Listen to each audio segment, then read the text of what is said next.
Good afternoon. Ah!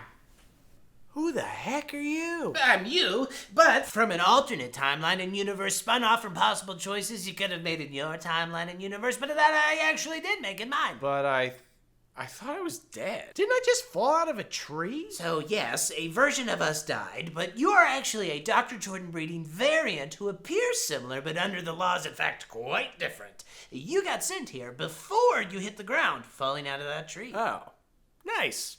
So you're saying this isn't like the bureaucratic side of the afterlife, much like Harry Segal's 1938 play Heaven Can Wait, which was adapted into the 1941 film Here Comes Mr. Jordan, no relation. No relation. In which a man is prematurely removed from his body by a bumbling bureaucrat angel.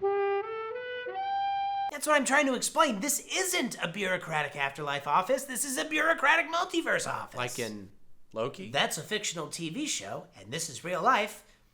But yeah, pretty much. Real life? So is this a dystopian Brazil-style bureaucracy intended to satirize the overwhelming choking spread of capitalism and also over-industrialized societies that are like way too reliant on pipes? Okay, well, as you can see, we are 100% pipe-free here. If you really need analogous comparisons, we're more of a fun bureaucracy, like in Pixar's Soul. Or Pixar's Coco. Two children's movies where the unknowable wonders of what awaits us upon our death include weird, rule-heavy bureaucracies drowning in red tape. Yeah, that sounds super fun. You need to clean up your act, amigo. Well, whatever. We're not an afterlife agency. That's down the hall. We're like storks. You know, the movie where the unpleasant, sweaty randomness of baby making is streamlined into an easy-to-comprehend and regulate service where anthropomorphic talking birds deliver human babies to people's houses. Wait.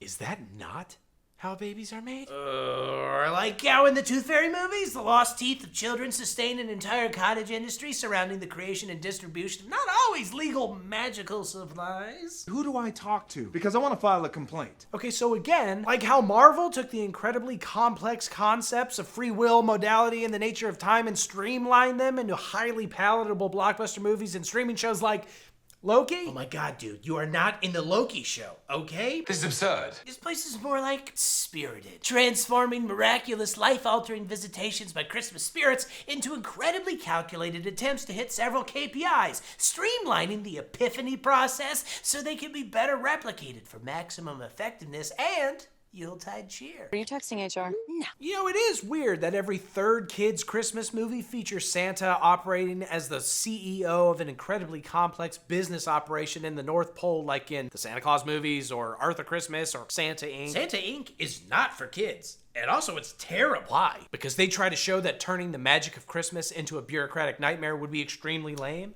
No, actually. It's because they made Mrs. Claus a stripper and the reindeer meth addicts. Whoa! You're on my naughty list. Yeah. But again, not us. We're fun. We don't deal in tooth drugs or Arctic sex work. We're mostly just here to fix plot holes and occasionally provide legally distinct variants of mildly loved YouTubers a fun entry point into a new show about movies. That's a bit of a lower lift than their main, larger series. That's specific? Oh, it is. But it's also fun. Kids movies. Fun. Fun. Yeah, you keep saying that, but no matter how many former wrestlers you glue wings to, I'm still struggling to see how bureaucracy could possibly be an enjoyable or useful thing for a child to watch. Like, looking back over this script, how are there so freaking many kids movies that reduce everything magical to being under the auspices of some time card punching grunt who hates their job and hates their life? Because bureaucracies demystify life's scary unknowns. Take Monsters, Inc. The monsters under your bed aren't evil or trying to suck your toes. They're actually just as scared of you as you are of them. And in fact, they're just working a shitty job with a shitty boss to pay the shitty bills just like your shitty parents. They think that sucking children's toes would kill them because the bureaucracy told them that baby toes are poison. Wait, are baby toes not poison? No, they are not. Trust me. All right, well, maybe it makes some sense in that isolated instance, but how about the movie where your emotions are entirely driven by small, mono-emotional brain people that you can't control, or the one where your favorite video games break because little people who live inside them are always, depressed, vindictive ass? Okay, strictly speaking, I wouldn't call Inside Out or Wreck-It Ralph bureaucracies in the traditional sense, but I understand why you included them in this discussion. Turbo-tastic! Do the adults creating kids' movies really find it so difficult to accept that some things in life might be impossible to know or control, and so therefore they find comfort in imagining that anything confusing actually has some extremely specific and intentional structural order behind it? I like to believe that tummy goblins are mining sandwiches in my stomach to create poop that they then use to purchase amulets that they use to fight off infectious diseases, which is why my abdomen hurts all the time. Okay, but it hasn't always been this way. During the 20th century, adult bureaucratic stories like Brave New World, 1984, and the Criterion classic film Equilibrium It came out in 2002. Shut up. They all portrayed overwhelmingly large and bureaucratic governments as fascist and authoritarian. And weirdly, back in those days, those things were considered bad. Really? Fascism was seen as bad? Crazy, I know. The heroes were rule breakers and truth seekers and sick at headshotters, bucking against an oppressive system. Kind of sounds like John Wick nowadays, who I bet is great with kids. Yeah, but John Wick is kind of an exception. Yeah. It's as if these days we're all so run down by a life that feels constantly out of control with its pandemics and conspiracy theories and wealth disparities and never-ending Marvel streaming series releases that the idea of a strong bureaucracy held by a strong man saying, "Hey, this is how things work, just do exactly what I say," sounds kind of nice. I mean, I guess we should just be thankful that we're only getting direct-to-DVD Tooth Fairy sequels where Larry the Cable Guy creeps into our children's bedrooms instead of some Daily Wire kids show where secretly Jewish people are behind every bad thing. Oh! Hey!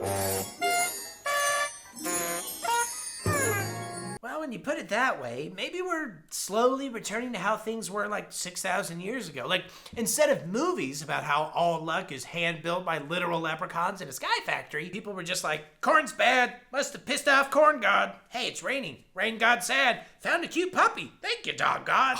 A dog god? Adorable. Yeah. Except now what we have is a unicorn named Jeff who manages a bad luck apparat that keeps bad luck specs from sticking, which feeds the randomizer, another machine that sends both good and bad luck into Earth. Oh.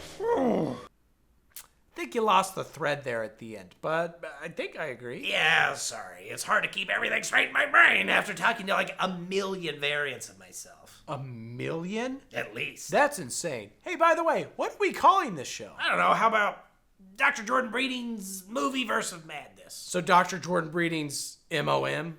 Dr. Jordan Breeding's mom? We've already brought Dave's mom into this universe. It only seems fair. Next. Instead of some InfoWars kid show about how gay liberal frogs are the reason that your parents got divorced. Hey,